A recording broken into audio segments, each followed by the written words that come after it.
রাসেল ভাই এত mood of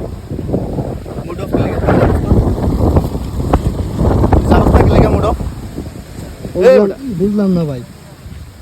তাহলে আবার কইতে আসছিস মুড অফ বুঝছস না? বুঝবি, ইজি বুঝা তো ইজি। মানুষ বৌরবৃত্তি এটা বুঝছস না? মানে কি সমস্যা ভাই?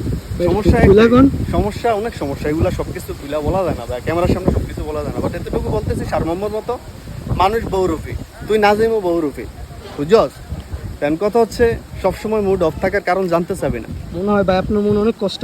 হ্যাঁ, এত কষ্ট নাই ভাই, এত কষ্ট নাই, এগুলা সময় হইলে ইনশাআল্লাহ হয়তো সুখের গল্প করবো, আল্লাহ যদি বাঁচিয়ে রাখে, কোনো কষ্ট নাই, সব সুখে ভরা লাইফে। যাই হোক, যেটা বলতে চাইতেছি সেটা হচ্ছে তুই মুড অফের বিষয়টা জানতে চাইছস, আমি মুড অফের অ্যান্সারটা দিতেছি তোরা। মানুষ বলতেই সবাই বহুরূপী, আমিও তার ব্যতিক্রম নই, আমি কি তোরা বুঝাইতে পারছি?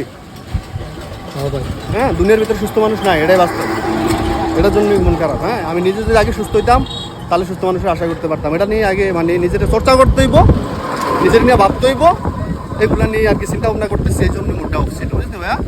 নিজেও নিজের যত্ন নেবে, ঠিক আছে? তুই নিজেও কোনো সময় উল্টা পাল্টা প্রশ্ন করবি না, ইনশাআল্লাহ ভাই। ঠিক আছে? রাখ ভিডিও রাখ।